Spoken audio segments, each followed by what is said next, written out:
Is everybody in? Is everybody in? The show is about to begin.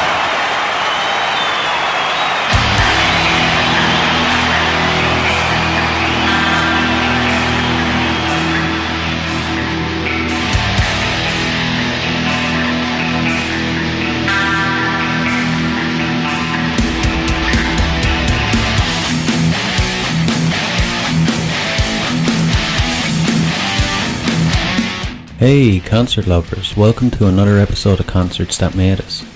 I hope you all had a good Paddy's Day.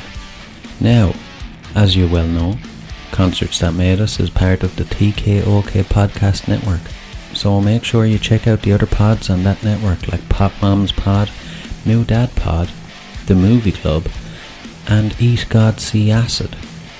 And make sure you find and follow us on social media. You can find us on Facebook and Instagram at Concerts That Made Us Podcast and on Twitter at ConcertsUs. And you can join the TKOK Podcast Network group on Facebook to stay up to date with all the latest news and new releases. I actually want to do a bit of an experiment. So if you're a regular listener to the show and you're enjoying it, so why not send a message and let me know how you found the podcast? You know how you came across it, if you're enjoying it so far. You can send me an email to concertsthatmadeus@gmail.com or just go onto one of the social media pages, and even if you just want to say hi, that's totally fine. I'd really love to see what you have to say. Now this week's episode is a cool one. I chat with Daniel, Paul and Justin from Vennacava. Vennacava are a band from Montreal in Canada, and they're definitely one of the hardest working bands out there. We have a great chat about what it takes to be in a band, the dedication, the hard work, and everything else that goes along with it. If you've ever wondered what it's like to be in a band, this episode is for you. Vennacava are really a great bunch of guys, and I really look forward to seeing where they go in the future. They really have what it takes to make it. But now, without further ado, let's get on with the show.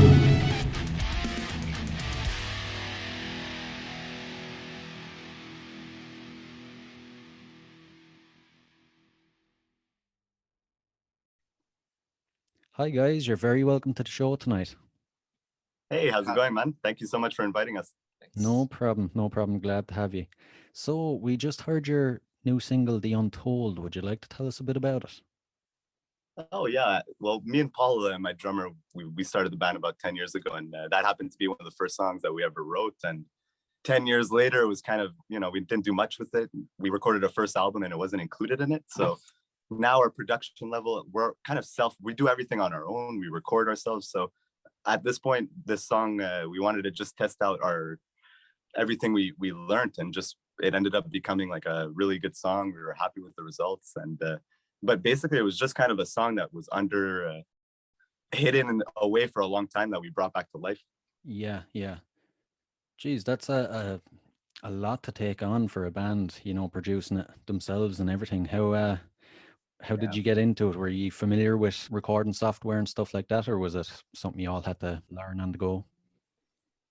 Our dad actually opened up a music studio in Montreal like 8 years ago now, and pretty much it started off as a practice room, so people would come in and they would rent it out to rehearse and stuff. And we had a guy here named Alain who wanted to start learning how to record, so he started like learning and developing his skills, and we were kind of like his guinea pigs in terms of recording. He was learning how to record and we were the guinea pigs at the studio all the time. Our band was kind of, hey, you want to record?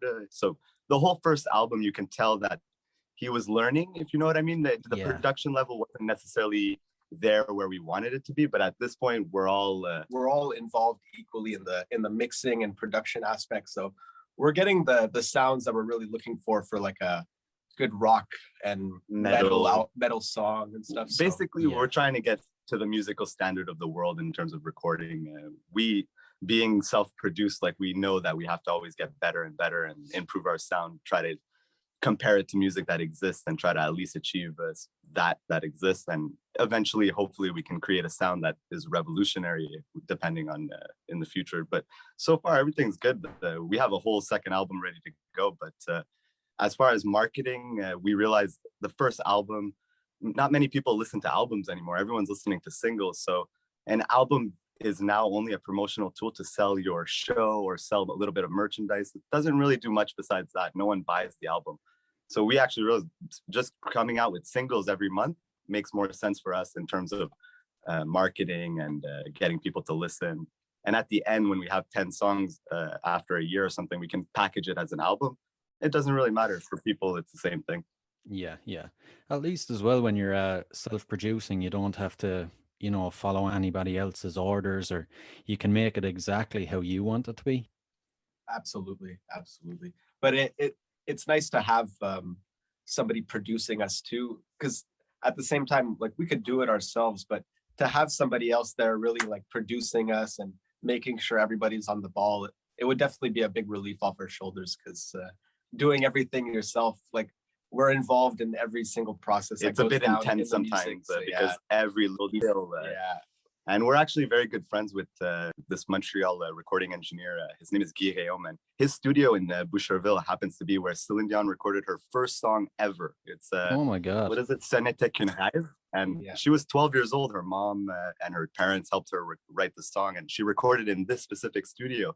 It wasn't the guy who I'm talking about who owned the studio, but he happens to own it now. It's insane. And his knowledge that he gives us on a daily basis when we speak to him, it's the production aspect. It really matters to have someone there to help you make sure the recording engineer is doing their job and making sure the musician is inspired. And because it's very easy to just get out of the flow at the studio when something doesn't work out. Absolutely. So when you're in the studio, everyone has to be flowing. The engineer has to almost be a psychologist, 90% psychology, and get inside the head of the musician and give them what they want. And if it doesn't happen, then it starts to, you don't really have inspiration when you're at the studio. One thing we noticed is working with like a professional, like, there's a clear difference. We're all amateurs here. We're thriving to be better, get better, absolutely. But when we work with a professional, there's a clear difference. Like, it's night and day. The aspect of time management and just getting stuff done in one day. Exactly. It's us. We have a lot to take in, and in Montreal, we're probably one of the only places in the world that still has a curfew at 8 p.m. So we can't really do anything after 8 p.m. at our studio. We have to head home, and we're locked up still. And there's no end date for this curfew, so that's what's crazy. Jesus, that's mad. We've had very extreme restrictions here, but we never actually had a curfew. So you can't be anywhere after 8 p.m. Exactly. Nowhere. Unless you're one of the essential people that have to go to work, then you'll have a piece of paper that allows you to drive to go to work or come back from work. But if not, you'll get stopped and you could get a $1,500 ticket. It's ridiculous. It's ridiculous. But just to let you know, because for the people who are listening, my brother Daniel is in the band. We kind of have same voice. He's a little bit younger than me, and Paul is the drummer. He's kind of the quieter guy in the band. But no, it's usually like that. The drummer is always the quieter guy. Yeah, I was just going to say, I've interviewed a couple of bands now, and it's always the drummer you kind of have to drag the conversation out of. That's so funny. So what got you into doing music podcasts? I'm curious about that. So I've always been a fan of podcasts, and I always wanted to start one. And I had a bit of extra time like everyone else over the last year. So I said, yeah, I'll jump in. And I was searching through different things. I was saying, what am I most interested in?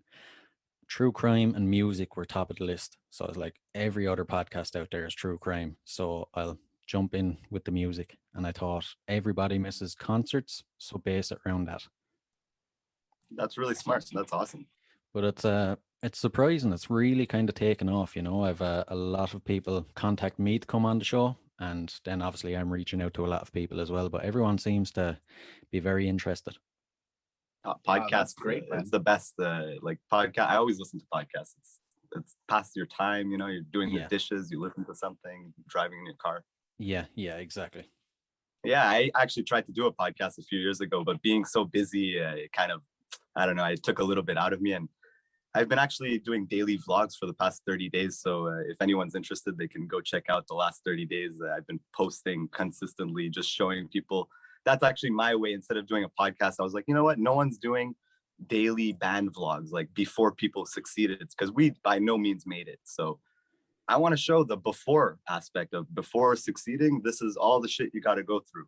It's not an easy road. It's very difficult. There's a lot of, it's just showing people what music really is, what everybody else is trying to show, put a veil on what it, hey, I'm cool, I got money and all this stuff. But they don't get that it took such a hard road to get there. It's like, so I'm just showing on a daily basis. The goal is every day until who knows when, and just keep posting every day. And we're actually have a little camera right now, just videotaping that we have a podcast right now going. Oh, cool. I had actually seen your vlogs and I thought to myself, not many, I actually haven't seen any other bands doing that, or especially any bands that are at your level. And it'll be so cool, when you get bigger, just to look back and say, that's where I came from. That's what it all took to get here. And for anyone who is a fan in the future, they can say, hey, wow, you guys did all that. And because if I'm a fan of any band and I see that they had all that history on YouTube videos, I would watch everything, being a fan of that specific band. I do it all the time. Of course, you'd eat it all up. You'd want to know everything about them. And if the content is there, it'd be even better. Yeah, and see what you're doing right now with the podcast. It's even enhancing. You get to learn a little bit more about the artists. That's another thing why I love podcasts, music podcasts. You get the in-depth of the artist. How did they get to where they got? It's very interesting. Yeah, podcasts is not like it's different than an interview. It's more of a chat than everything. We're just like, it's a conversation instead of like exactly. an interview, Yeah. Yeah, it's not as formal as. Yeah. Are you a musician as well? I wouldn't call myself a musician. When I was a teenager, I used to play guitar and drums, but then life kind of got in the way. Yeah, I tinker with them a little bit from time to time, but I'm by no means a musician. I've a lot of my uncles and everything, and my grandparents would have been musicians around the town I live in and everything. So I come from a very musical family. Oh, nice. Awesome. Are you in the heart of Ireland, or? I'm in Southern Ireland, so it's a county called Waterford. I'm originally from Wexford. Oh, Waterford. But yeah, it's right down at the southern tip of it. Oh, that's great. Wow, nice. How's the music scene in Ireland? Is it picking up a little bit? I know COVID didn't help much there, but yeah, it's not picking up yet. There's a lot of local artists and Irish artists doing live streams, but it's still at a standstill. I'd say concerts and gigs will probably be the last things to come back, unfortunately. Yeah, absolutely. Even here, yeah. Yeah. But pre-COVID, was Ireland doing pretty good in the music scene? Oh yeah, it was. Yeah. Depending where you were now, but even in the outback areas where there'd be no one around, you'd come across a pub and there'd be like a traditional session in there with fiddles and bowrons and stuff like that. But when you go into the town centers, that's where you'd hear the more, common sort of music, rock music, pop music. But every town has handfuls of musicians that'll be well known. It's we're kind of known for our music. It's a big part of our culture over here. That's amazing. That's awesome. That's really nice. Do you guys watch soccer down there, or some football? Yeah, we would. I personally wouldn't be the biggest fan, but we'd watch the English soccer. Yeah. Okay. Who's your team? When I was watching it more, it was Arsenal. Okay. My dad's a United fan. He's hardcore. Really? Yeah, these guys, it's a bit intense. Yeah, they are, especially about United. They they go overboard about it. Or you find these guys that kind of base their whole personality around the fact that they support United. Yeah, absolutely. Trust me, we know. My dad has a tattoo branded on him, so. Oh man. He went to that extent. Although I suppose it transfers over to music guys, then there can be music guys that are like that about their favorite band, or Exactly, yeah. A favorite lyric too, things like that. Yeah. So how did you guys meet and form a band and decide you wanted to be in a band together? I know two of you are brothers, but how did three come together? Well, basically back in the day, right now it's the drummer speaking, Paul. Right. Me and Justin met through another friend of ours, and Justin wanted to just like jam in the garage with his other buddy, and they needed a drummer. So I said I'd be down with filling in the spot. Right. So we jammed. It ended up pretty good. So the next day I called Justin. I'm like, "You want to form a band?" He's like, "Yeah, man, let's do it." So from then on, it's been a long-lasting bond with this band, like up and down, side to side, but nothing can break it. I was actually 15 when we started the band, and Paul was 16. So that's just like, we were really early on in our life. We started back in high school. He was in a completely different school, so it wasn't the same high school, but how we met, and that day we shook our hands saying we're going to start this band and try to succeed.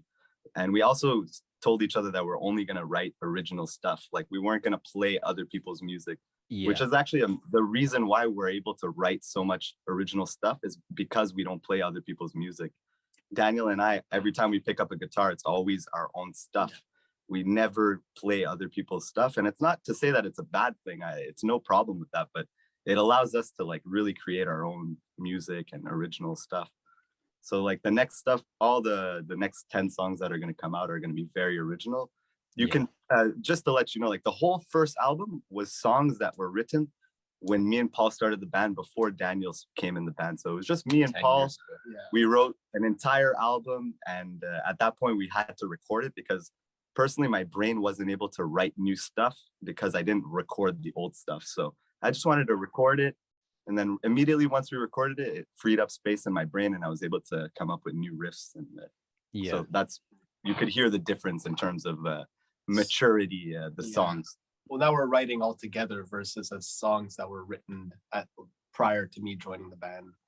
So, And what is your songwriting process then?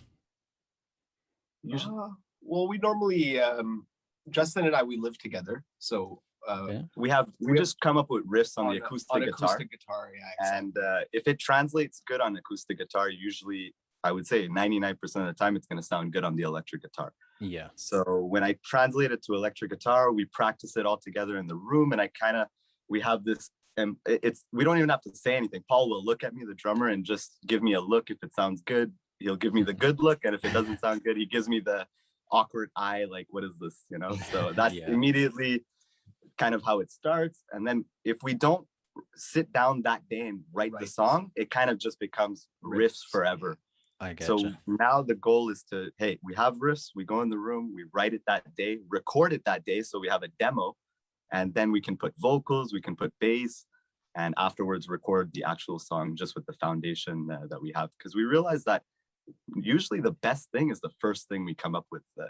If we mess with it too long, then it just becomes nonsense, and we can't really work with it. If we just get it down immediately, we record it, it tends to become this amazing, just way better than what we thought when we actually go to record the professional version of the song. Yeah.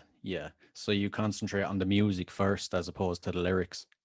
The lyrics, what happens is, when I have the demo, I'll put a bunch of na na na, like I'm not even saying words, but I have an idea of how it should sing. So I use the na na na, and I replace the na na nas with words. And Paul is actually the one that usually comes up with the words.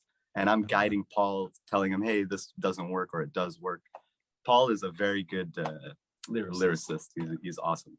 It's funny, I heard once that Michael Jackson used to actually do the exact same thing with the na na nas. Well, that's Okay, that's interesting. 100%. Linkin Park used it. They're the ones that gave me the idea. Everything with Linkin Park is all the na na na. It's that, and then they come up with the lyrics. But personally, that's the technique that I use. A lot of other people come up with words, and then they write the music behind it. There's no right or wrong way in music. That's what we realized even in the recording game, because a lot of people are like, you can't do this and you can't do that in the recording. Well, personally, if it sounds good, then I'm using my ears instead of saying I can't do this and I can't do that. Music is not about limiting yourself. Music is not about thinking, it's about feeling. So if you can get that in, if you can just feel it, then you're good. Whatever feels right and works right for yourself. Absolutely. Exactly. And our drummer Paul, actually, he's backup vocalist in the band, so he's doing intense drumming and he's giving some very powerful vocals at the same time. So he's unique in that aspect because Jeez. it was more a 2000s thing, like a Avenged Sevenfold style, where the drummer would sing heavy screams. And Yeah. nowadays, everyone's focusing on the technicality, which is great. I love it. But it's cool to see Why that not Paul have can both? sing at the same time. It's awesome. Yeah, that's mind-boggling how you could actually drum and sing well at the same time. Takes a lot of practice. I could imagine. He's the Don Henley of drummers, metal drummers. Oh man. So this will bring us to your first concert or gig that you played together. Oh wow, together. Well, all together, I would All say. together. The first one I played with you guys, I was a minor. I wasn't even allowed to be in the bar technically. If you would like put it on quote, I was 17 when we played that show at Crowbar. Yeah. And then That was funny. that was funny. And we played a string of shows after that too. The first show we played all together though was really nice. It was a good show. Well, it wasn't necessarily, we never really played like these huge shows. So we did a lot of like bar kind of shows early on just to get our footing, just playing shows, just getting used to playing a show. But there was actually one concert that was really funny where they told us that all the drum equipment was supposed to be there. But when we arrived, it was missing a whole bunch of stuff. And Paul didn't have a hi-hat.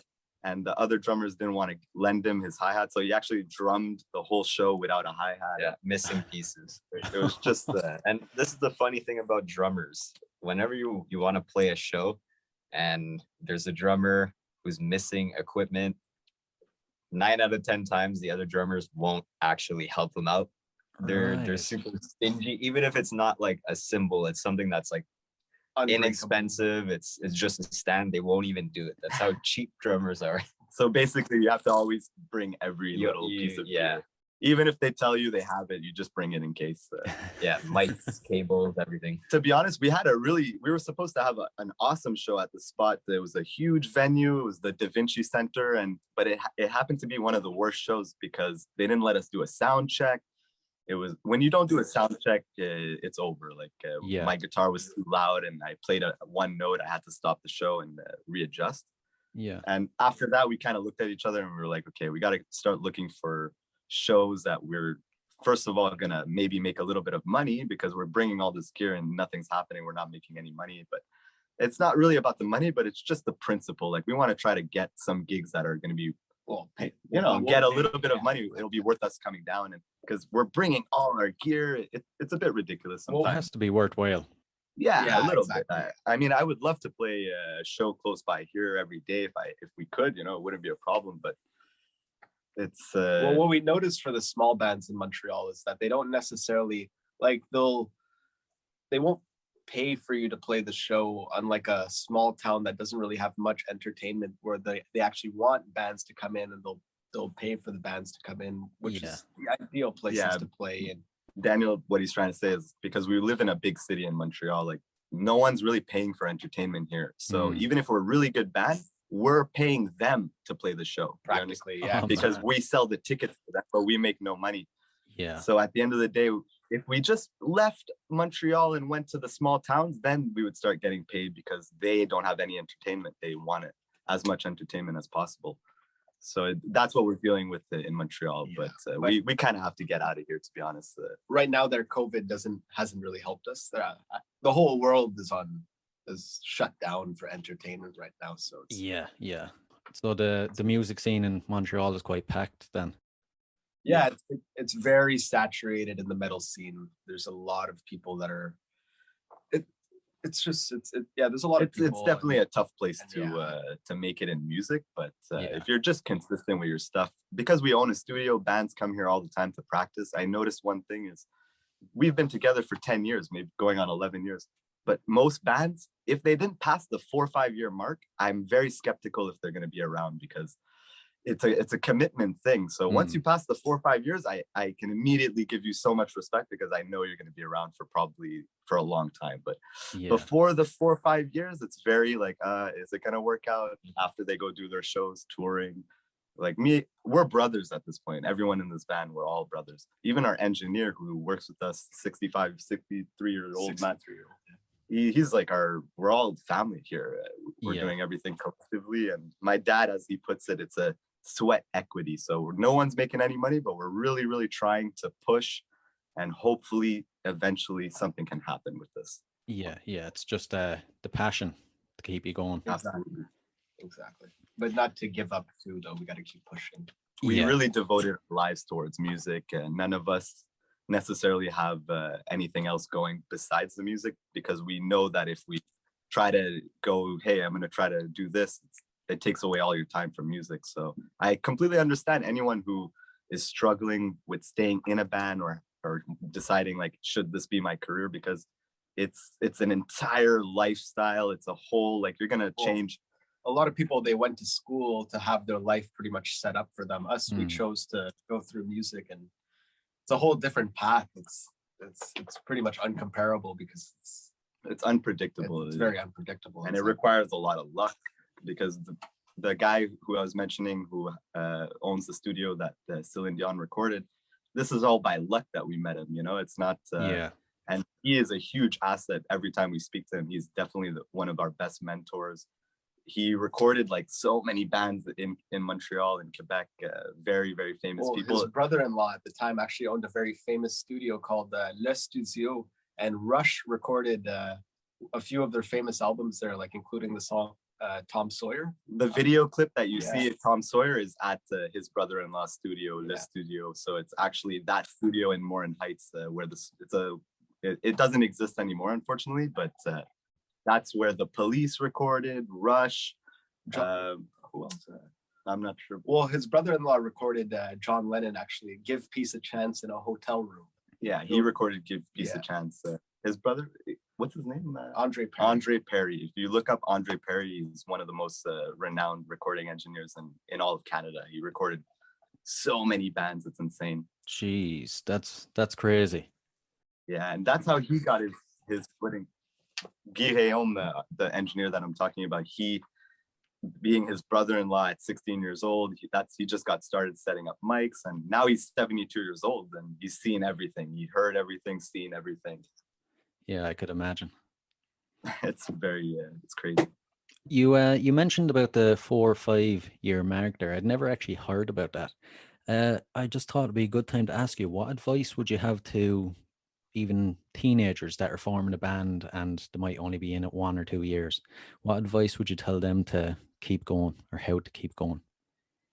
Well, I would tell them, like, any experience in a band is knowledge that you can keep and use in any other situation. So if you want to create your own band, a lot of people are doing their own thing, coming up with music under their own name. So that means that you're the artist and you can release everything on your own. And I'm not saying that's what you have to do, but if you can collaborate with different people that you vibe with better, that's the key thing. Because one person that you're not necessarily having a good time with is going to cause problems. So just know right away that, especially at a young age, like Paul, and I don't mean to say anything bad, but Paul came from a very tough background, and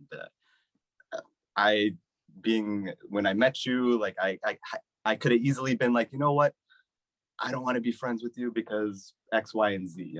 People have a lot of shit that happens in their lives, like, but you got to just breathe and let it happen. Like, it's just it's temporary, so we all go through ups and downs. And if you can just go, breathe through it, understand that sometimes it's not easy in life, then you can grow together. But if you can't get through just that, then we wouldn't have been together. But I mean, also I'd add, like, if ever there's something holding young musicians back, or anybody who's doing anything, music or anything related, if somebody's holding you back or something is holding you back, you need to address that situation right away and try to solve it. Or if you can't fix it, then that's a different story. But you got to address the problems that are there. You have to know your limitations. You can't just like hide behind the background and just accept things that you're not necessarily happy with, but you don't want to voice your opinion. Everybody has to voice their opinion. And it has to be said in a calm manner, because it's easy to get into fights at the studio or with bands. You say something that's a little bit too with the wrong tone and someone misunderstands it.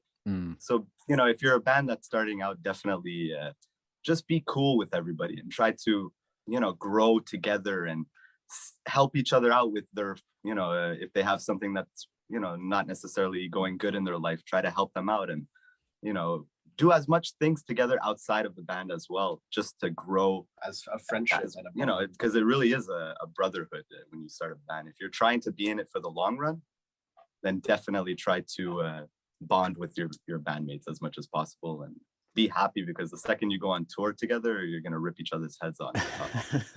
For sure. And another thing is, a band is only as strong as its weakest link. That's a good one, actually. So that's what Daniel was trying to say. If anyone, you see that there's a problem, try to help them and say it in a nice way. Like, look, okay, I think you haven't been, for us, we're always at the studio, so we don't eat our schedule for food right now is terrible, but it dictates our mood when we don't eat good. And, we point out, hey man, you should go eat something, because I could tell that you're starting to get a bit heated. So it's things like that. Even just drinking water, like, hey, go drink water, calm down. Yeah. It's like a commercial we have over here for Snickers. Do you have that over there?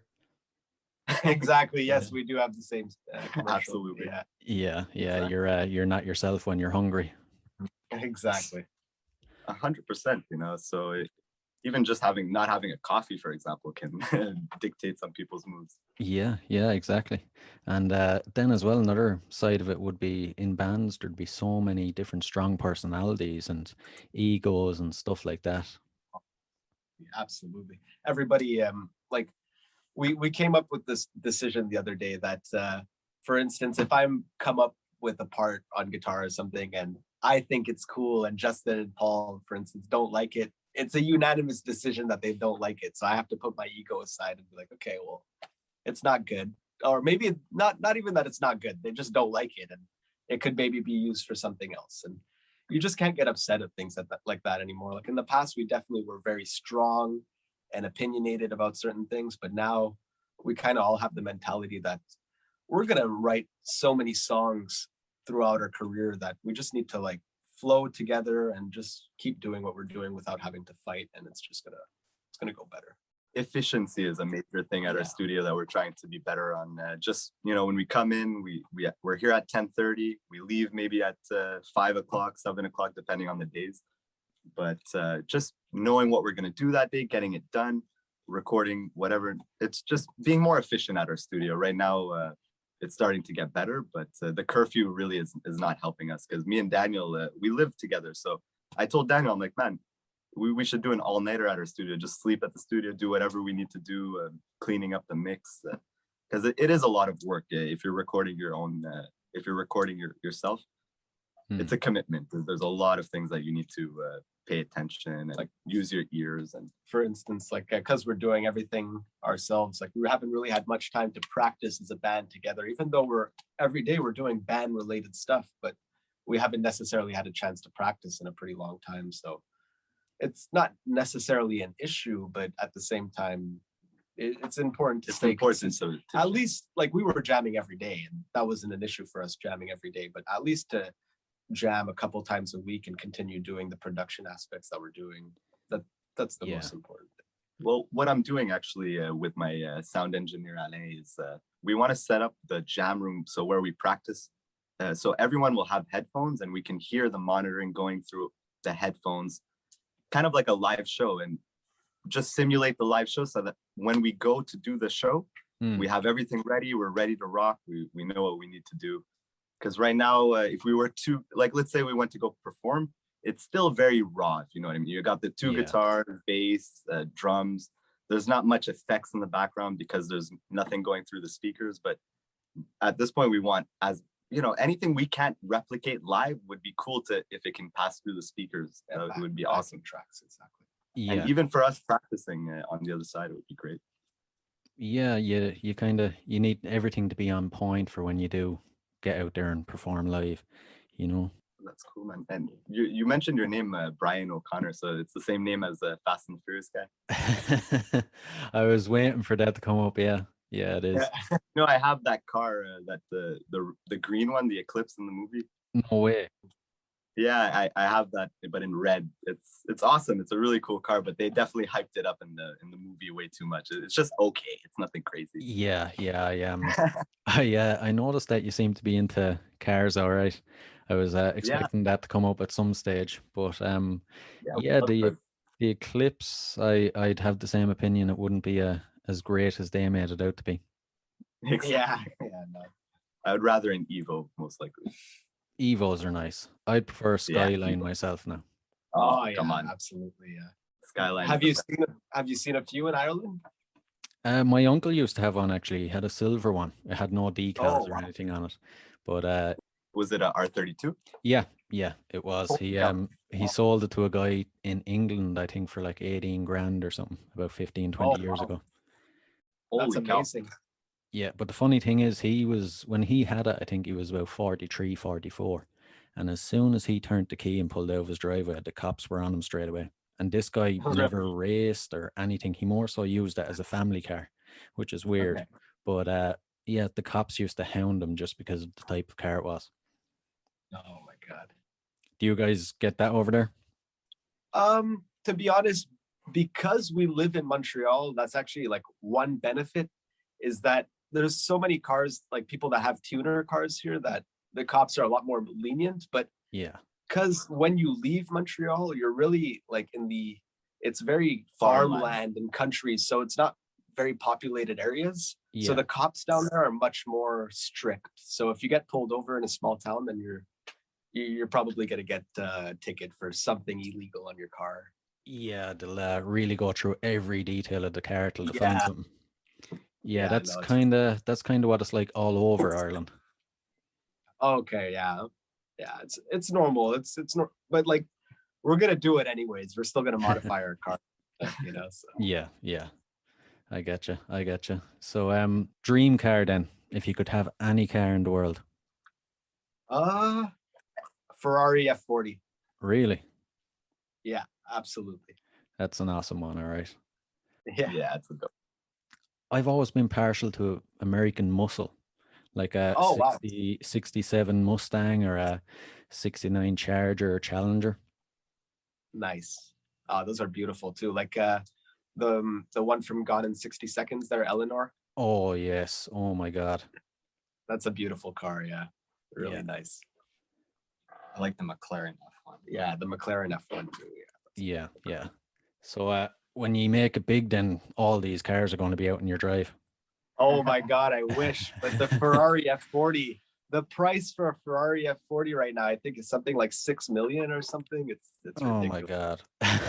You're going to have to sell plenty of albums and concert tickets. Oh yeah, exactly. We're gonna have to apply the periphery technique and branch out in a whole bunch of different markets. Yeah.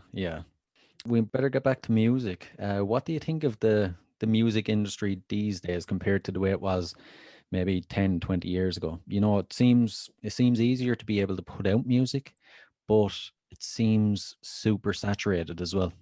Oh, absolutely.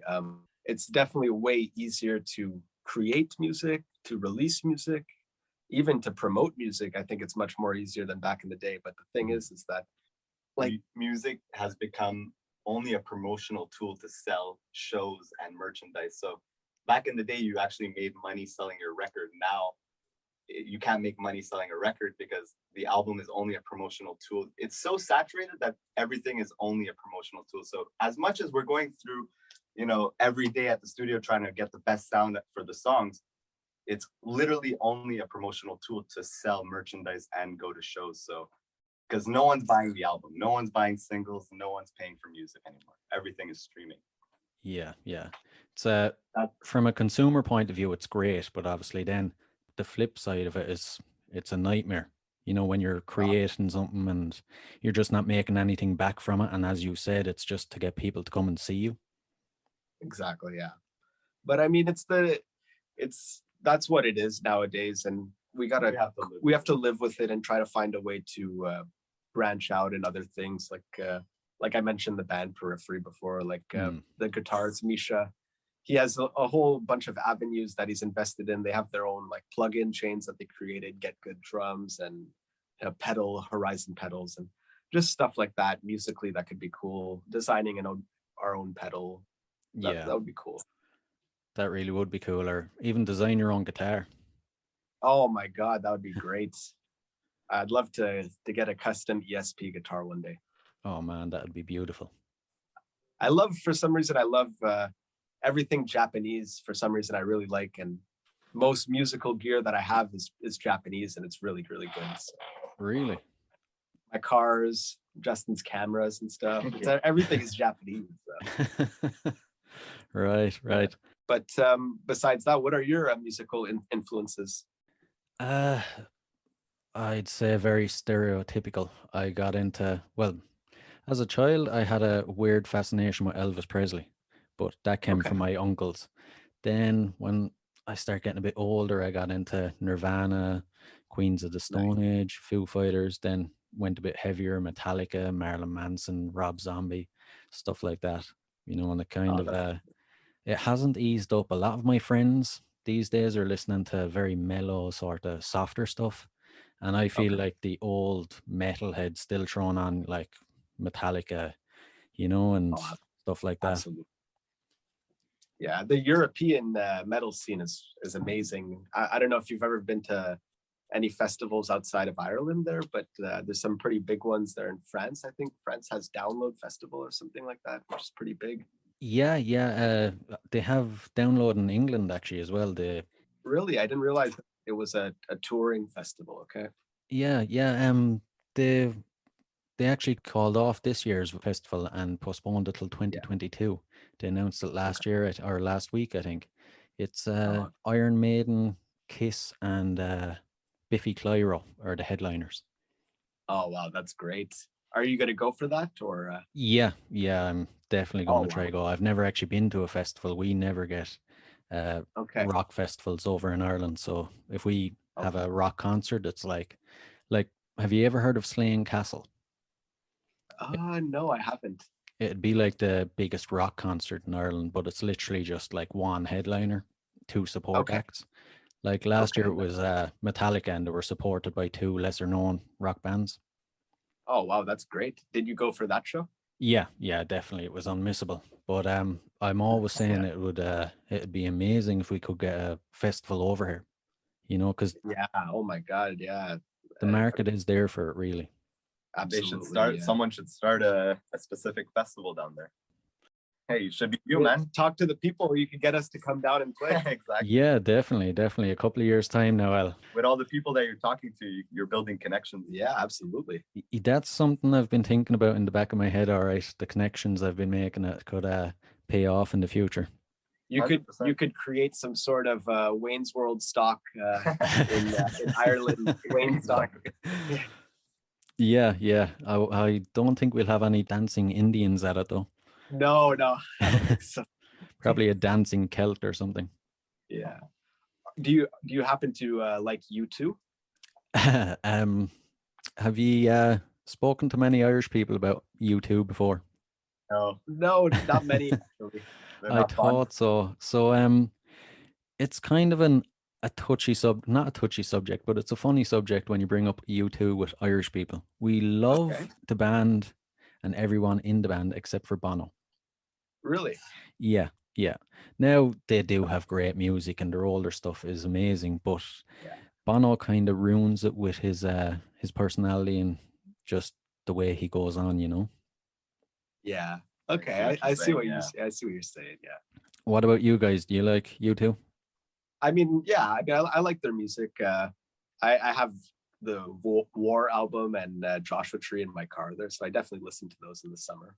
Yeah, it's a good record to listen to sonically. There's a lot of good things behind the scenes. Like as people who love recording, we're trying to listen to music and almost grasp the ideas and not the ideas, but grasp the recording concepts that they use and try to implement it into what we're doing. And again, that comes from the top guys that are telling us to do that. You know, they're saying, go listen to what's out there and, reference that and use it, kind of try to mimic what they're doing in terms of sonics into your song. Yeah, so you're not just listening, you're studying the album almost. Yeah, exactly. Absolutely. Yeah. I have trouble just listening to music these days because I'm always dissecting the music. It's crazy.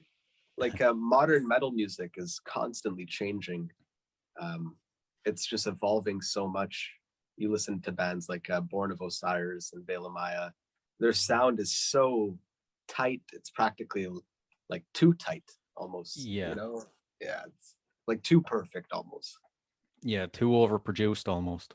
Yeah, but it sounds great. People love it It's though. not, That's people the love thing. it. They love that overproduction. Yeah, yeah. So, is there any band that you would aim to be like in the future? Not so much sound, but maybe held in the same regard as. Metallica. Yeah, Metallica. Yeah, that's always the yeah, goal. exactly. Yeah, I really love Linkin Park. If I can achieve anything that they achieved, even a tiny piece of that would be good enough for me. But they're definitely a huge inspiration for me. Yeah. For me, to be honest, Nirvana was the biggest inspiration for me to start playing guitar and to become a musician. And Yeah. the Nirvana hype, I think, was pretty good, and I could say that I would want to have that recognition. That would be awesome, but you'd have to obviously stay alive so you could enjoy it. Absolutely, yeah. I'm not planning on going anywhere. Yeah, don't join the 27 Club or anything.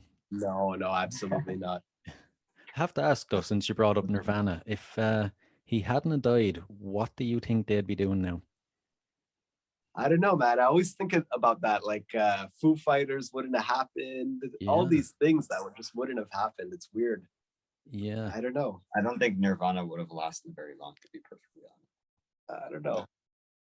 Yeah, Like they were music unstable. wise, they were good, but band chemistry, they were like A crazy, little bit unstable. destroying everything on stage after every show.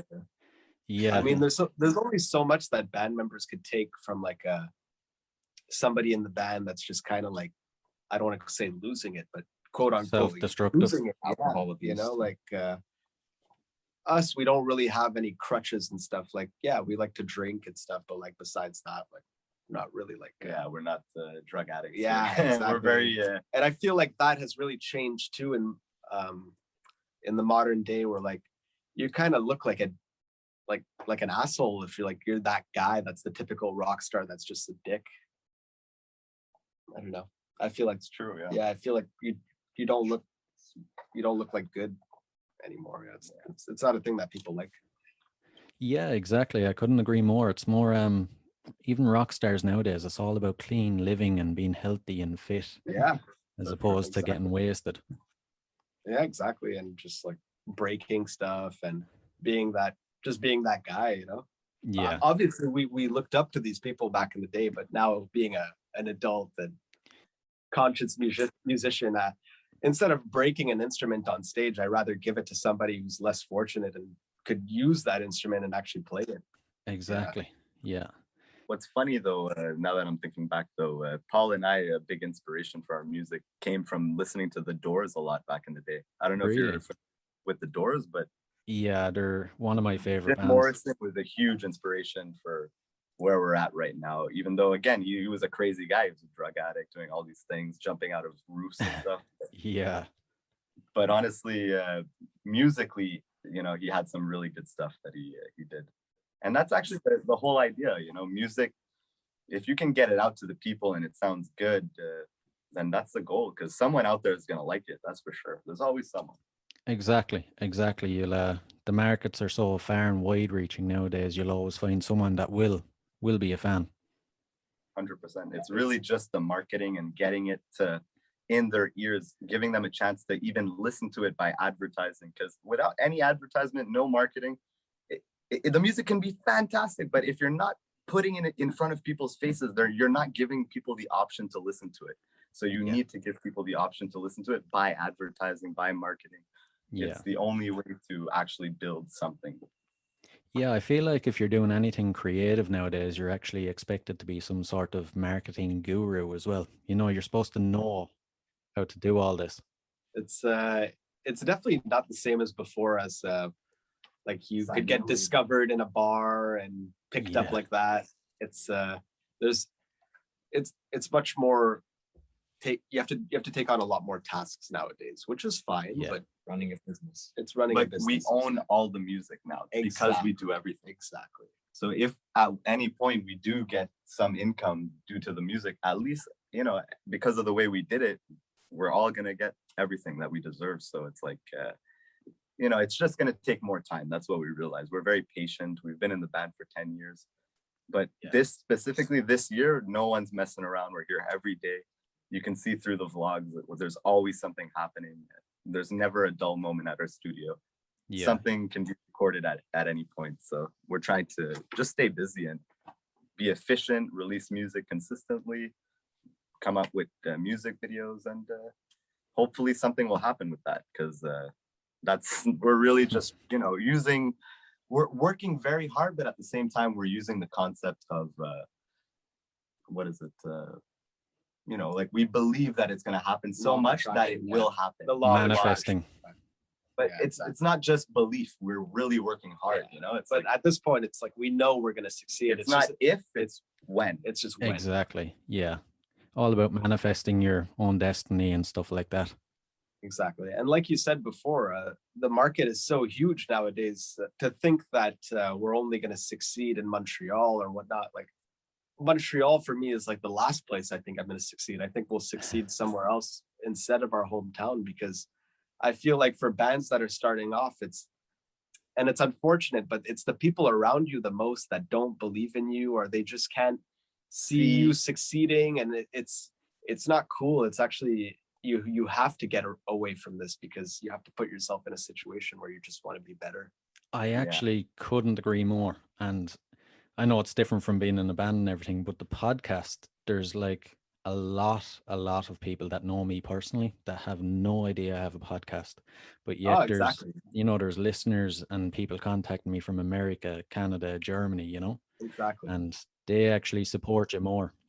And it's almost like you don't even want to tell these people, like even though they're your friends, your close friends, it's like you don't even want to mention to them, because you know that their reaction is going to just be like not really supportive. Yeah, exactly. There's this thing in Ireland where it's like it's built into our DNA. People will actually tear you down before they build you up, you know? Oh, absolutely. It's the same thing here. It's the same. Yeah, people can't see themselves, like they can't see you being better than them. It's all happening subconsciously behind in their minds. They're not doing it on purpose, but they want to put you down just for whatever reason. They can't see you being better than them. I don't know why it's always like that, but it seems to be the case. So it's basically exactly what you're saying. Yeah, it's sad, really. It is sad. Yeah. Just by doing your podcast, everyone's going to be, you're going to get good and you're going to get bad, but you can never focus on the bad. You always try to focus on the positive. Exactly. Just keep doing it. Don't even look at the dislikes or no one like, honestly, the main reason why we're so focused on our music, because no one cares whether we do it or not. That's what we realize. So if we do it or don't do it, no one cares. So we have no choice but to do it and release it and try to get some traction with it. No one cares how long it took or this or that. Where is the product? Where is the music? That's all that matters. So we're trying to get in our heads that, look, no one cares whether we succeed or not succeed. So we have to really push ourselves to do it. No one's going to be like, hey, yeah, did you succeed yet? No, that's not how it works. It's us trying our best. Yeah. And if we do it, then everything's going to be good. We wasted a little bit of time in the past where we were just practicing, jamming, not necessarily, focus. We didn't have a plan of action. And this year, there's none of that. It's all, we're strategically coming into the studio, trying to be productive and achieve good sound. Yeah, it's a great outlook to have. But you reminded me of something there as well I seen the other day about overnight successes. Everybody remembers your overnight success, but they don't look at the 10 years before that it took to get to that point. Yeah, that's very 100%. True. 100%.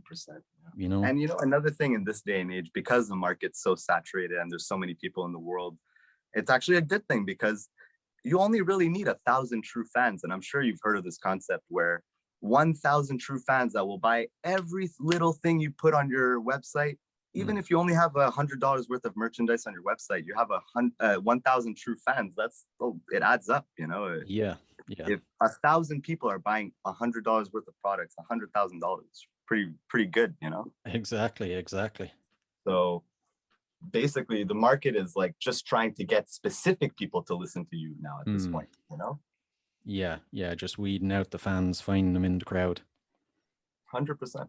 And it's not necessarily about the money, but like we don't want to be starving musicians. No. We need to make a living still. Yeah, you know? the concept of starving musicians has to try to change, because there's nowhere, I'm sure anywhere in the world, where musicians are kind of helped to try to become a successful, it's really what we are doing is the only way to succeed. And there is no right or wrong way, because it changes on a consistent basis. This is how it is right now for us. But who knows, in 10 years, it might be a different thing for any new band that's starting up. They have to do something different. See, we're doing daily vlogs. Not many bands are doing. Maybe in 10 years, every band's going to do it. So you need a new thing. You're going to need something different to get people to pay attention to you. Yeah, definitely. And they'll be looking at your vlogs and they'll be like, we got to do what they're doing. They started it. We're going to do it. Absolutely. And I respect a lot what you're doing, man, taking the time to talk to us, and, just taking time out of your life to speak to musicians. The pandemic has allowed people to pick up the phone when they wouldn't, Now I'm sure you're speaking to people that you would not necessarily speak to, right? Yeah. It's in a sense, it's made the world smaller. Absolutely. Yeah. It's it should be interesting to see what way things continue now and everything takes off again. Exactly. Perfect, man. Yeah, I really appreciate talking to you, Brian. That's awesome. No problem. I really enjoyed it myself. Before I let you go, we're going to let When We Were So Young play us out. Would you like to tell us about that? Oh yeah, sure. Justin, you want to tell them? Yeah, that's actually a cool story too. We recorded it like 2 years before recording the album, our first album. That song was just recorded in 2015, and it actually sounded really good. So when we recorded our album, we had 13 songs. I was like, hey, why don't we add this one too? It's sonically, it sounds really good. It just needs some drums. And Paul kind of looked at me like, I don't like this song. I really don't like it. Every time I played the song in the studio, no one was giving me good vibes. But personally, I saw it as a really good song. Like, some people would like this. And to be honest, since we released the album, that song gets the most recognition out of any other song. Everyone's like, hey, I love When. Yeah, it was just this personal thing on the side. Yeah, I just wrote it randomly one day, recorded it with my sound engineer, and we just never did anything with it. So it's like bonus material. Exactly. Cool. Well, guys, thanks a million for coming on the show tonight.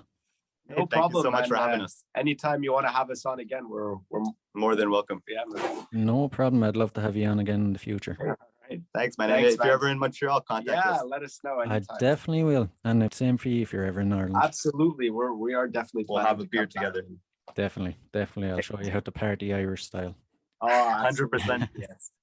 Take it easy. Hey, have a great evening. You too. Have a good day.